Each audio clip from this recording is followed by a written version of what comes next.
नमस्कार, Indian TV 24 की खास पेशकश खास लम्हे में आपका स्वागत। मैं हूं आपके साथ दीपक तिवारी। खास लम्हे में हमारे साथ एक खास मेहमान जुड़ते हैं और आज इस कड़ी में हमारे साथ जो मेहमान है वो 1994 बैच के तेज तर्रार IPS ऑफिसर हैं। बसपा शासनकाल में बतौर SSP और DIG के तौर पर लखनऊ में से पूर्व कार्यरत भी रहे हैं।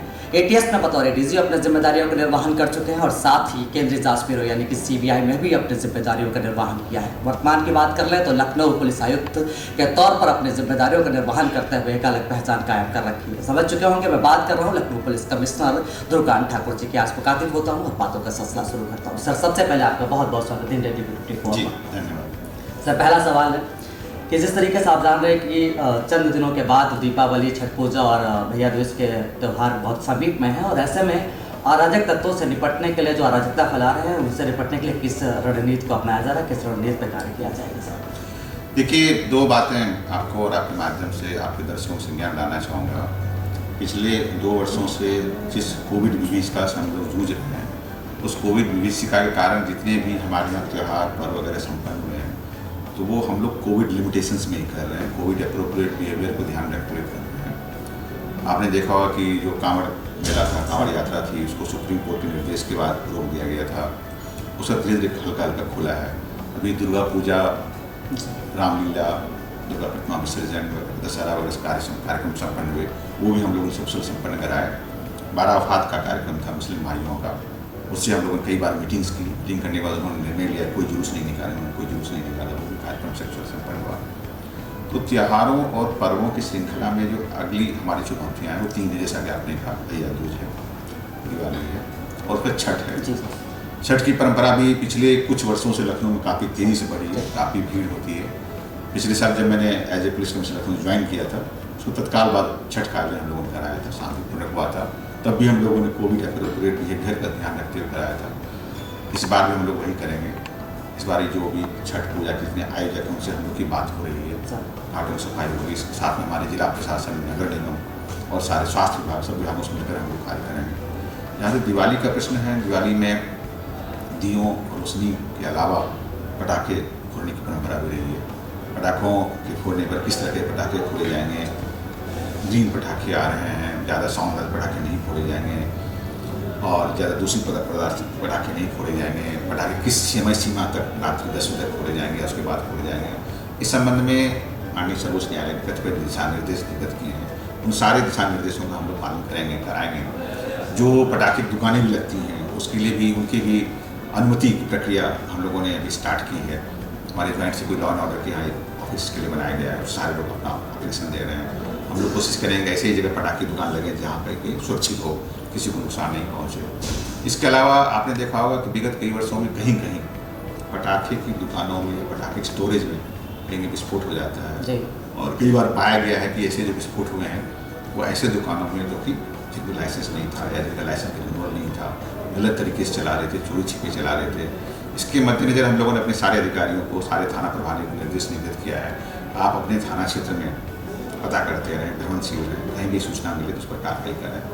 आपके चैनल के माध्यम से आम जनता से भी मेरा यही अनुरोध होगा, अपील होगा कि आपके क्षेत्र में आपको भी कहीं जानकारी मिले, ऐसे कहीं पटाखों का, विस्फोटकों का दुकान है या उसका स्टोरेज है जिसको अनुमति नहीं है तो हमारे संज्ञान में आए तो हम लोग उसके खिलाफ जांच करके कार्रवाई करेंगे। कुल मिलाकर पुलिस प्रशासन का, जिला प्रशासन साथ मिलकर के, नगर निगम साथ मिलकर के यह प्रयास होगा कि जो तीनों त्यौहार हैं, दिवाली हो, रात्रि हो, भैया दूज भी हम लोग खाते हैं और छठ है, ये सारे कार्यक्रम सकुशल संपन्न कराएं। किसी भी आम जनता को किसी तरह की दिक्कत न हो, उनको सारी सुविधाएँ हम लोग दे सकें। सर, जैसा कि हम सभी जानते हैं कि महिला सशक्तिकरण आपकी प्राथमिकता रही है और महिला सुरक्षा को लेकर के आपके द्वारा ठोस कदम उचित समय समय पर उठाया जाता है। सर, जैसा कि आप देख पा रहे हैं कि महिला सुरक्षा को लेकर के ही पिंक बूथ का निर्माण किया गया ताकि जो महिला है वो सुरक्षित महसूस करके उनके मामले में निस्तारण जल्दी से जल्दी हो सके। लेकिन सर, देखने में अगर हकीकत के तौर पर उतरे तो देखते हैं कि अभी जो महिला बूथ बनाया गया उसमें अधिकांश पे ताला लटका पाया जाता है। इसमें प्रभावी रूप से कार्य कब तक शुरू हो जाएगा? देखिए, आपकी शिकायत सही है, आपका ऑब्जर्वेशन सही है। ये आपको देखना पड़ेगा कि जब मिशन शक्ति प्रारंभ किया माननीय मुख्यमंत्री ने तो तमाम कार्यक्रम प्रारंभ हुए। मिशन शक्ति में सबसे पहली जो योजना उन्होंने स्टार्ट की थी, आपको संज्ञान होगा, तमाम थानों में महिला हेल्प डेस्क की स्थापना की। तो लखनऊ कमिश्नर के 40 थानों में महिला हेल्प डेस्क की स्थापना हो गई है। उस महिला हेल्प डेस्क पर हमेशा 2 महिला कांच उपलब्ध रहती हैं, वो उनका कार्य संभालती हैं। इसके अलावा साथ ही साथ लखनऊ को सेफ सिटी प्रोजेक्ट के तहत 3 चीज़ें मिली। करीब 100 पिंक बूथ मिले, 100 पिंक स्कूटीज मिली और 10 पिंक पेट्रोल मिले। जो इस पर योजना यही है कि सारे पिंक बूथ हों, पिंक स्कूटी हो, पिंक पेट्रोल है, उस पर हम लोग सारे महिला कांस्टेबल को लगाएं। क्योंकि लखनऊ कमिश्नरेट में यद्यपि अन्य जनपदों की तुलना में ज़्यादा महिला कांस्टेबल है, हम लोग उसको यूज भी कर रहे हैं, लेकिन अचानक जो इतनी योजना एक साथ आ गई उसके लिए हमें पर्याप्त महिला कांस्टेबल हमारे पास नहीं है। इसको मद्देनजर रखते हुए हम लोगों ने DGP ऑफिस के माध्यम से शासन से मांग की कि हमें करीब 800-900 महिला कांस्टेबल पद सृजित किए जाएँ और हमें दिए भी जाएँ। और इसके लेवल काफ़ी हाई लेवल मीटिंग हुई, DGP साहब से मीटिंग हुई, पुराने DGP साहब से। तो उन्होंने ये किया है कि अभी तत्काल उन्होंने 500 महिला कांस्टेबल रिक्रूट समय दिए हैं, इनकी ट्रेनिंग चल रही है और हम उम्मीद करते हैं कि दिसंबर के अंत में ट्रेनिंग समाप्त हो जाएगी। दिसंबर तक ट्रेनिंग समाप्त हो जाएगी, फिर हमारे थानों पोस्ट हो जाएगा। फिर आप देखेंगे कि हमारे सारे पिन बूथ 100% आपको चलते मिल जाएंगे। तब तक आपकी बात सही, सारे पिन बूथ हम नहीं चला पा रहे हैं। हम लोग कोशिश कर रहे हैं कि हमारे थानों में जो महिला कांस्टेबल हैं उन्हीं के माध्यम से महिला हेल्प डेस्क चलाएँ, पिन स्कूटी चलाएँ, पिन बूथ चलाएँ, लेकिन हम 100% नहीं।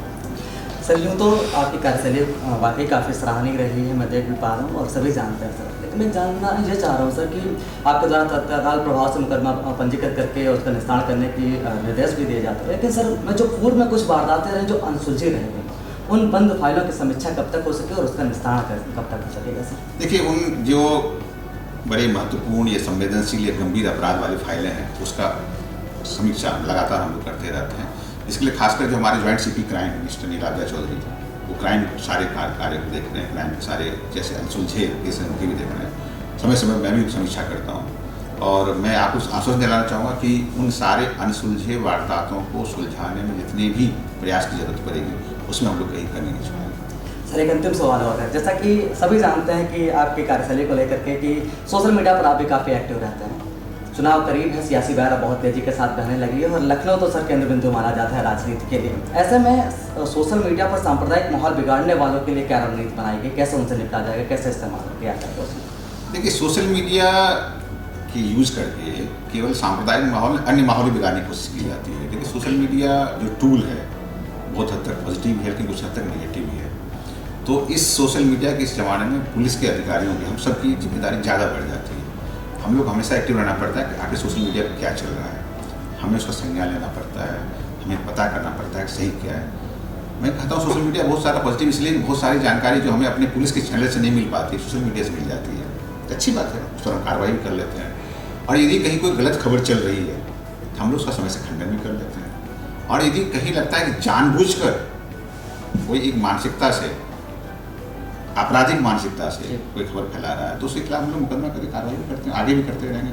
और मैं आपको और आपके माध्यम से लखनऊ की जनता को विश्वास दिलाना चाहूँगा, आश्वासन देना चाहूँगा, कोई भी ऐसा कोई कुत्सित षड्यंत्र जो सोशल मीडिया के माध्यम से सांप्रदायिक सौहार्द या किसी और सौहार्द को बिगाड़ने की कोशिश होगी उसको हम लोग कामयाब नहीं होने देंगे। सर चलते चलते एक अंतिम सवाल है बस कि सर यूँ तो देखा जाता है कि सुबह 10 बजे से लेकर के शाम 5 बजे तक आप पूरी तरीके से एक्टिव रहते हैं और देर रात तक आप जो है अपनी जिम्मेदारियों का पूर्णतः ईमानदारी के साथ निर्वहन करते हैं। ऐसे में सर स्वयं के लिए सब समय कब निकाल पाते हैं आप?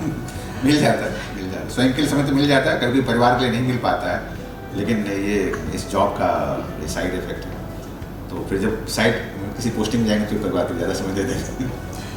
चलिए बहुत बहुत धन्यवाद सर। जैसा कि आप देख पा रहे थे कि आज खास लम्हे में आज हमारे साथ खास मेहमान के रूप में लखनऊ पुलिस आयुक्त ध्रुवकांत ठाकुर जी हमारे साथ जुड़े थे। अगली कड़ी में फिर कोई मेहमान हमारे साथ होगा, तब तक बने रहिए हमारे साथ और देखते रहिए NDTV 24 में रहने दीपक तिवारी के साथ।